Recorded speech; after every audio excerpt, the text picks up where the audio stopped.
Sergeant Ethan Cole learned early that promises meant everything. He grew up in a small Ohio town where men shook hands instead of signing contracts and where words carried weight long after they were spoken. When Ethan enlisted in the U.S. Army at 19, his father didn't cry. He only said, "If you give your word, son, make sure it survives you." Years later, standing in the doorway of his modest home in Colorado, Ethan repeated that lesson to himself while watching his pregnant wife struggle to tie her shoes. Lena laughed when he rushed to help her. "You're deploying, not disappearing," she teased. Ethan smiled, but the weight in his chest refused to lift. Deployment orders sat folded in his pocket like a quiet countdown. Afghanistan, 12 months. He knelt, pressing his forehead gently against her stomach. "I'll come back before our baby walks," he whispered. Lena's smile softened. "That's a big promise, soldier.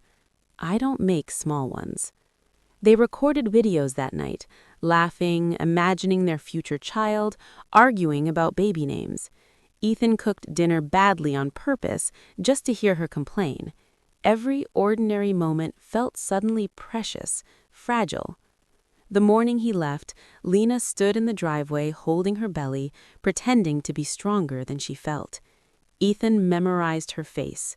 He didn't know it would be the last time he'd see it alive with certainty. War erased simplicity. Dust storms swallowed entire valleys. Explosions became background noise. Ethan led patrols through villages where danger hid behind silence. He carried photos of Lena taped inside his locker, her smile growing rounder with pregnancy in every new picture she sent. At night, while others slept, he recorded video messages on a small military camera. "For when the kid's older," he told his friend, Specialist Ryan Walker. Walker laughed. "Man, you planning your retirement already?" "No," Ethan said quietly, "just making sure I keep my promises." Months passed. Lena sent ultrasound images, then baby shower photos. Ethan watched them alone under dim bunker lights, imagining tiny footsteps running across their living room floor. Then came the mission. Intel reported insurgent activity near a remote mountain road. Ethan's unit escorted a convoy transporting humanitarian supplies. Halfway through the pass, the explosion tore the world apart. An improvised explosive device detonated beneath the lead vehicle. Fire swallowed metal. Gunfire erupted from the hillsides. Ethan dragged 2 wounded soldiers to cover, returning fire while shouting orders through ringing ears. Chaos blurred into instinct: protect, move, survive. He saw the second device seconds too late. The blast threw him backward into silence. The sky spun above him, strangely peaceful. For a moment, there was no pain, only Lena's face in his mind and the echo of his own promise. "Before our baby walks." Then everything faded. Back home, Lena opened the door to 2 uniformed officers. Every military spouse knows that knock. The world narrowed to their solemn expressions, folded flag, rehearsed condolences that sounded distant and unreal. Killed in action, heroic service, grateful nation. Words meant nothing against absence. Lena collapsed before they finished speaking. Grief settled slowly, like winter refusing to leave. Their daughter Emma was born 3 months later. Lena held her in the hospital, searching for Ethan in every feature, the curve of her nose, the stubborn way she clenched her fists. "You look like him," she whispered through tears. Life became survival, night feedings alone, bills piling up, silence filling the spaces where laughter once lived. Neighbors praised Ethan's sacrifice, strangers thanked her for her loss, but when doors closed, loneliness became unbearable. Anger followed grief, anger at war, at fate, at promises that couldn't be kept. Sometimes she replayed Ethan's last voicemail just to hear his breathing. "You promised," she would whisper into the empty room. Months passed, Emma grew stronger, learning to crawl, pulling herself up against furniture. On the anniversary of Ethan's death, a package arrived. No return address, military courier seal. Lena stared at it for a long time before opening it, fear tightening her chest. Inside lay a carefully folded army uniform, perfectly preserved. A medal rested on top, Silver Star. Beneath it sat a small digital tablet. Her hands trembled as she pressed play. The screen flickered. Ethan appeared, alive, smiling softly, wearing desert camouflage. "If you're watching this," he said gently, "then things didn't go how I hoped." Lena covered her mouth as tears spilled uncontrollably. Ethan looked directly into the camera. "I told you I'd come back before our baby walks." He paused, emotion breaking through his soldier's composure. "So if I couldn't come home alive, I figured I'd find another way." Lena sobbed as Emma babbled beside her, unaware. The video ended with coordinates and a final message: "Trust Captain Daniel Hayes." The name meant nothing to her, but something inside Lena shifted. Grief turned into purpose, because Ethan hadn't just left goodbye, he had left something unfinished. Captain Daniel Hayes met Lena at a quiet veterans office outside Denver. He looked older than his years, guilt etched into every movement. "I served with Ethan," Hayes said. "He saved my life more than once." Lena placed the tablet on the table. "He told me to trust you."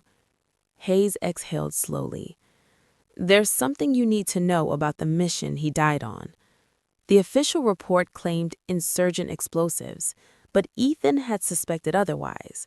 Convoy routes had leaked repeatedly, supplies ambushed with impossible precision. Someone inside contracting operations had been feeding information for profit, prolonging conflict, ensuring supply contracts continued. Ethan discovered irregularities days before the mission.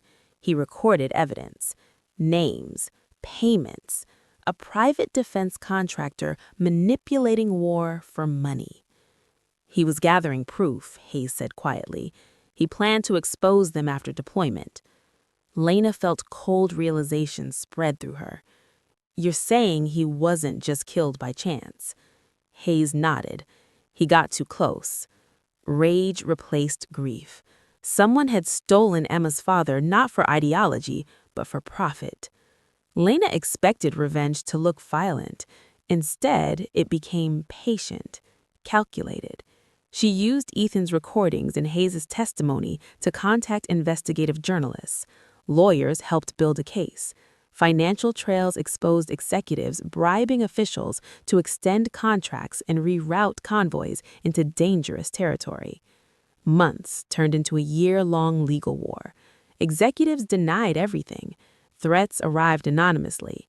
Lena nearly quit many times, exhausted by reliving Ethan's death repeatedly. But every time Emma laughed, determination returned. Justice wasn't about anger anymore. It was about truth. The trial became national news. Emails surfaced proving convoy routes had been deliberately leaked to justify continued military spending. Families of fallen soldiers filled the courtroom. When verdict day arrived, silence gripped the room. Guilty. Multiple executives sentenced. Contracts dissolved. The company collapsed overnight. Reporters called Lena brave. She didn't feel brave, only tired.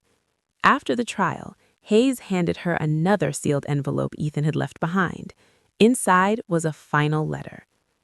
"Lena, if this reaches you, it means Hayes trusted you with the truth. I knew exposing them might cost me everything, but I kept thinking about our kid growing up in a world where lies win. I couldn't let that happen." Her hands trembled as she continued reading. "I don't know if I'll make it home, but love isn't measured by how long we live. It's measured by what we protect." Tears blurred the ink. Emma took her first steps that evening in their living room, tiny, unsteady movements towards Lena's open arms. Lena laughed through tears as she held her daughter close. She glanced at Ethan's folded uniform resting nearby. For the first time, she understood his promise. He had come home, not in body, but in courage, in truth, in the future he fought to protect for their child. Revenge had ended. Justice remained. And as Emma rested against her shoulder, Lena realized love had outlived war itself. Ending. Some promises are not kept by surviving, but by leaving behind a reason strong enough for others to keep walking forward long after goodbye.